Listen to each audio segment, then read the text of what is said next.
Foodpreneur Indonesia, welcome back to Foodcast with me Mutia Fatia as your foodcaster. Dan masih ngebahas tentang finance, masih direkam di PT Tempo Intimedia Lantai 4 Jakarta. Dan Bapak Deddy Sidarta, masih semangat Pak? Masih dong. Masih. Ini kita sekarang ngebahas tentang cash flow management.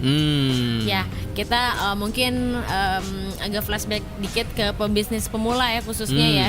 Karena kabarnya nih pebisnis pemula itu kerap menghadapi cash flow gap ya, dimana nggak seimbang mungkin pemasukan dan keluarannya. Nah ini biasanya apa nih menyebabkan hal ini Pak? Kalau rata-rata pembisnis pemula menghadapi cash flow gap ini rata-rata karena mereka nggak tahu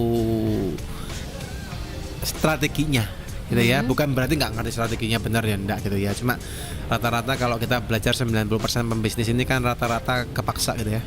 Jadi kalau kepaksa ya? Kepaksa, orang pembisnis itu rata-rata 90% kalau survei ya, itu kepaksa. Kenapa kepaksa? Satu, karena tuntutan ya. Dua, karena memang nggak keterima kerja juga bisa gitu ya. Atau ketiga, misalnya lulusan SMA gitu nggak punya pekerjaan, akhirnya di pembisnis kan banyak macam. Atau kepaksa karena nerusin bisnis orang tua juga bisa. Jadi nggak seneng tapi orang tua punya bisnis tapi nerusin ya, anaknya yang nerusin. Nah, so sometimes pembisnis yang di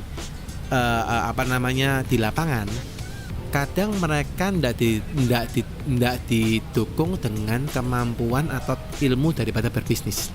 Karena pada dasarnya bisnis itu harusnya butuh ilmu. Cuma karena orang biasanya ngomong gini, aku mau buka toko di Glodok misalnya gitu ya, kan buka aja. Ya pokoknya ngatur gimana caranya beli, gimana caranya jual kan gitu tuh. Tapi ternyata kalau kita ngomong gimana caranya beli, gimana caranya jual, itu kan harus tahu juga seperti yang saya jelaskan di yang tadi materi yang pertama ya. Cara ngatur piutang sama utang itu gimana? Nah gitu, jangan sampai piutang sama hutang itu banyakkan piutangnya, lebih lama piutangnya daripada lebih lama hutangnya. Nah, akhirnya ya tadi muncul cash flow gap-nya muncul. Gitu, itu salah satu hal gitu ya, karena dia enggak punya maksudnya mungkin belum mengerti, belum belajar, akhirnya pokoknya kejarnya omset aja, tapi nggak mikirin ternyata omsetnya beruntung adalah piutangnya yang panjang.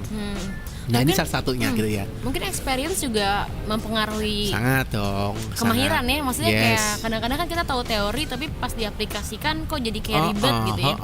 Belum lagi kita ngomong budget constraint. Jadi kita ngomong gimana caranya kita ngatur budget. Ya atau cost ngatur cost gitu ya. Jadi kalau misalnya kita ngomong pendapatan sekian, mestinya kan harus dia bisa ngatur berapa cost yang boleh dikeluarkan. Ya, berapa fixed cost-nya, berapa cost yang bisa ditahan nggak perlu dikeluarkan. Nah, dia harus tahu.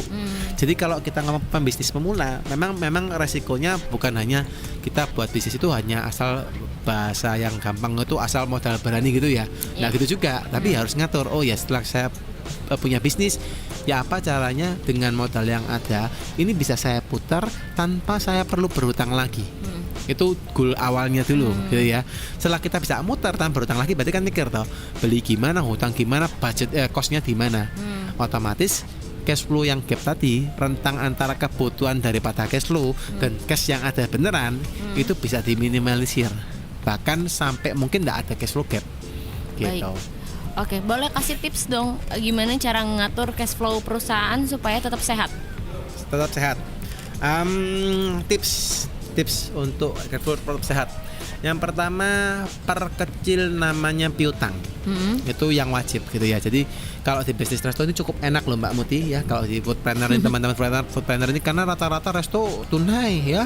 Jarang kan resto yang piutang kecuali kita punya bangket gitu ya, yang hall dan sebagainya, itu pun ngutangnya nggak lama rata-rata ya. Jadi kalau bisnis resto itu pastinya jarang tuh ada cash flow gap ya mestinya ya, karena beli langsung dijual. Nah itu dan jualnya cash. Ya itu kan yang enak. Nah tapi yang kedua harus diperhatikan untuk ngatasin kita punya cash flow yang berantakan atau cash flow yang minus gitu ya. Jangan beli barang kebanyakan. Itu juga harus diperhatikan. Kalau beli barang kebanyakan maka uangnya akan berupa barang, which is barang belum tentu gampang dijual. Itu yang harus diperhatikan kedua. Yang ketiga, jangan beli kebanyakan aset gitu ya. Belum waktunya beli mesin. Mesin bisa direparasi, nggak mau direparasi beli mesin baru. Nah ini karena kan cashnya keluar terus. Gitu. Ya jadi kita harus pikir jangan terlalu banyak beli mesin kalau nggak diperlukan. Jadi harus diperhatikan juga ya. Jadi pertama harus cash, kalau bisa jangan piutangnya jangan kebanyakan. Nanti kan Foodpreneur kan tidak ada masalah. Ya. Kedua, jangan banyak beli persediaan. Ketiga, jangan beli banyak aset. Keempat, utangnya kalau perlu panjangin gitu ya.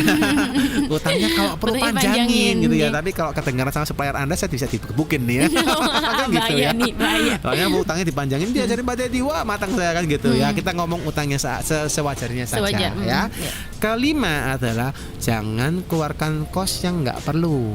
Misal kita ternyata kosnya sudah cukup karena untuk menyenangkan gitu ya. Kita ngomong kos ada dua macam ya, keperluan dan keinginan. Nah, kalau pengusaha kalau mengeluarkan keperluan, oke. Tapi kalau nyari keinginan ini harus diperhatikan. Jangan sampai kita mengeluarkan kos karena keinginan.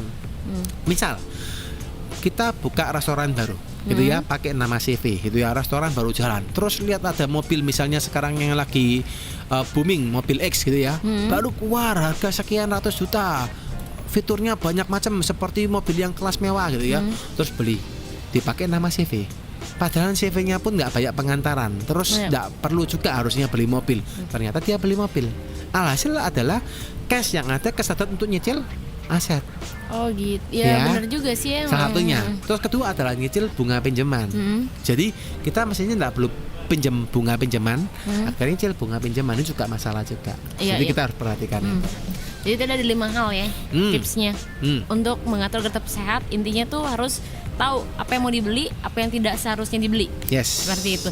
Tadi kita ngebahas cash flow ya Pak ya. Kita juga harus bahas forecast cash flow. Itu apa? Nanti bakal kita jelasin lagi. Pokoknya buat foodpreneur jangan lupa untuk subscribe foodies.id karena banyak banget materi untuk para foodpreneur mengembangkan bisnisnya mulai dari marketing, operation, finance bahkan sampai legal. Foodies, the first F&B education platform in Indonesia.